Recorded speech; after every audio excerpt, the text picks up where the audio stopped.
আসার পরের খবর এমপি লিটনকে গ্রেপ্তার করা হয়েছে। এমপি লিটনকে গ্রেপ্তার করাকে কেন্দ্র করে প্রথমত বেশ কিছু ঘটনা ঘটেছে, এর কয়েকটি দিক আছে। সাধারণভাবে বলতে গেলে যেটা বলতে হবে যে এটি একটি ভালো ব্যাপার, আইনের ক্ষেত্রে পুলিশের ক্ষেত্রে এটি একটি ভালো ব্যাপার। এর কয়েকটি দিক আছে। কয়েকটি দিকের মধ্যে যে সময়টিতে এমপি লিটন গুলি করেছিল, গুলির পরবর্তীতে কয়েকটি ঘটনা ঘটেছিল। শিশু সৌরভকে হাসপাতালে চিকিৎসার জন্য পাঠাতে বাধা দেওয়া হয়েছিল। সেই সময়ে এমপি লিটনের পক্ষে একটি মামলার উদ্যোগ নেওয়া হচ্ছিল যে তিনি আক্রান্ত হয়েছেন। এইখানে পুলিশের একটি প্রশংসনীয় ভূমিকা আছে। পুলিশ কিন্তু তদন্ত করে দেখেছে যে তিনি আক্রান্ত হচ্ছিলেন না।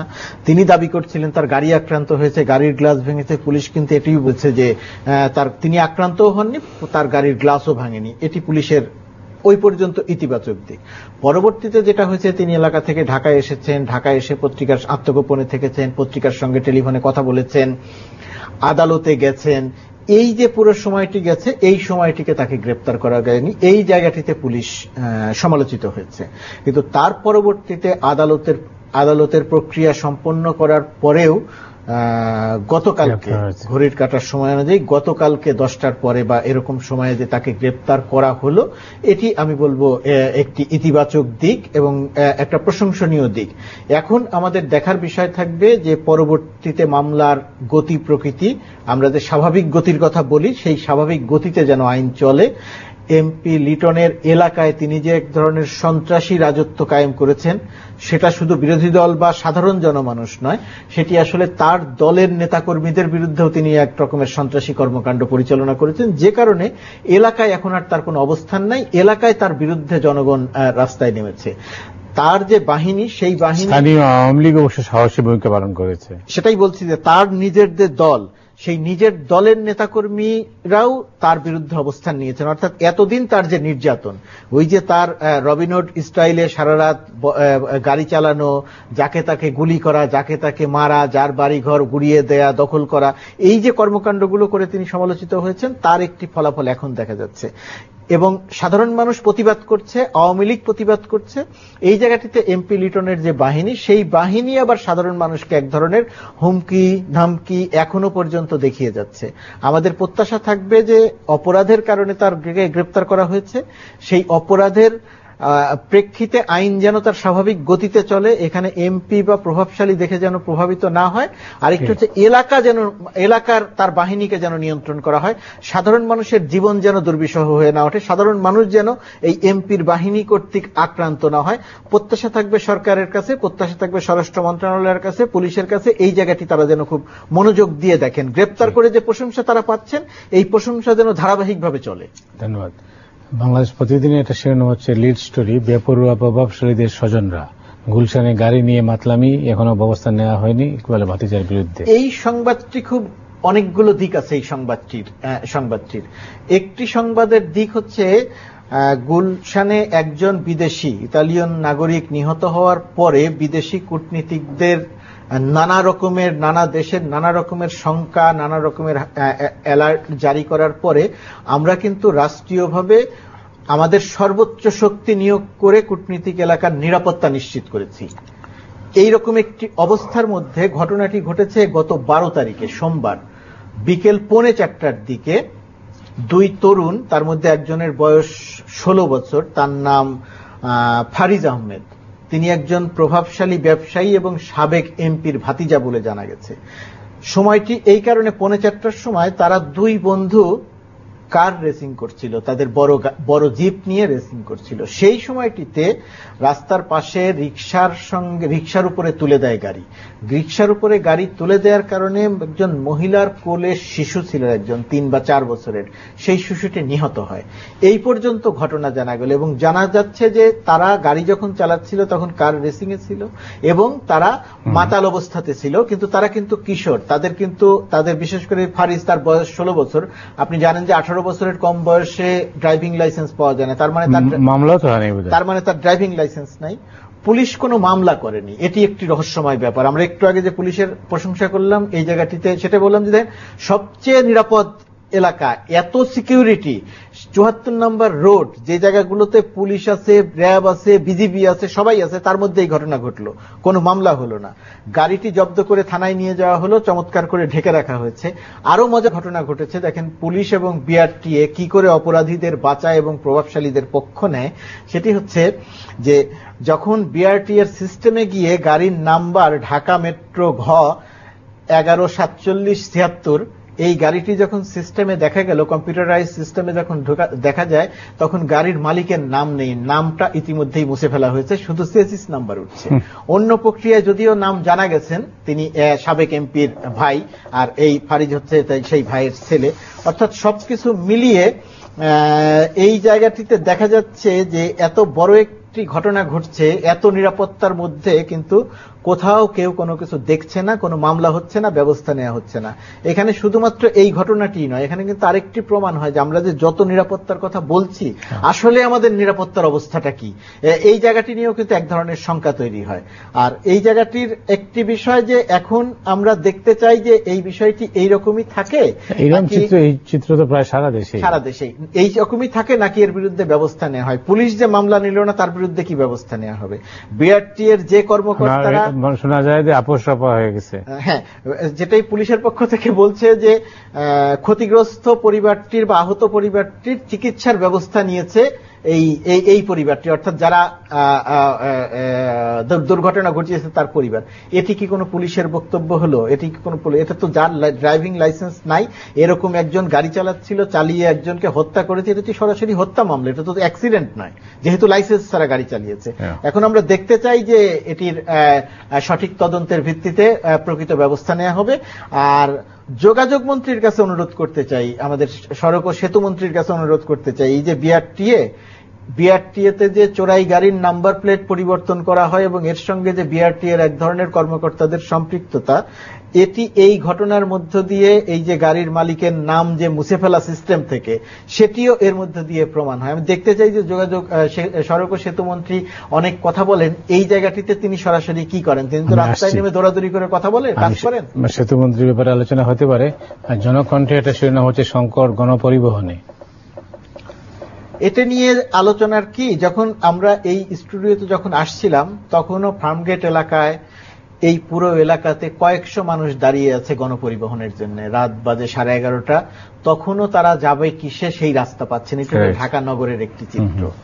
এবং এই চিত্রে যখন একেবারেই অপ্রয়োজনীয়ভাবে গ্যাস এবং বিদ্যুতের মূল্য বৃদ্ধি করা হলো, তখন আমরা বলেছিলাম যে এর প্রেক্ষিতে জনজীবনে একটি দুর্বিষহ অবস্থা তৈরি হবে, বাসের ভাড়া বাড়বে, সব রকমের পরিবহনের ভাড়া বাড়বে। কিন্তু আমাদের এই মন্ত্রীরা বলেছিলেন যে না, জনগণের উপর কোনো প্রভাব পড়বে না, কিন্তু তারা ভাড়া বাড়িয়েছেন, নিয়ম অনুযায়ী দাম বৃদ্ধির প্রেক্ষিতে ভাড়া বাড়িয়েছেন। যে ভাড়া 5 টাকা ছিল তারা হয়তো 7 টাকা করেছেন। এখন শ্রমিক এবং মালিকরা, বাস চালকরা সেই ভাড়া কোনো জায়গায় 12 টাকা, কোনো জায়গায় 15 টাকা নিচ্ছেন। আপনি জানেন যে একটি গণশুনানি হচ্ছে কমিউনিস্ট পার্টির পক্ষ থেকে, সেখানে বিষয়গুলো জানা যাচ্ছে। এবং এই জায়গাটিতে ব্যবস্থা নেয়ার কোনো নজির নেই, কোনো ব্যবস্থা নেওয়া হচ্ছে না। মোবাইল কোর্টের নামে এক ধরনের লোক দেখানো কিছু ব্যাপার চলছে, একে কোনো অবস্থাতেই ব্যবস্থা নেওয়া বলে না। এবং সেই জায়গাটিতে ওবায়দুল কাদের, আমাদের সড়ক ও সেতু মন্ত্রী, তার কথা একটু আগে বলছিলাম, তিনি দৌড়াদৌড়ি করে কাজ করতে পছন্দ করেন। তিনি বলছেন তার ধারণা যে 40% বাস বাড়তি ভাড়া নিচ্ছে।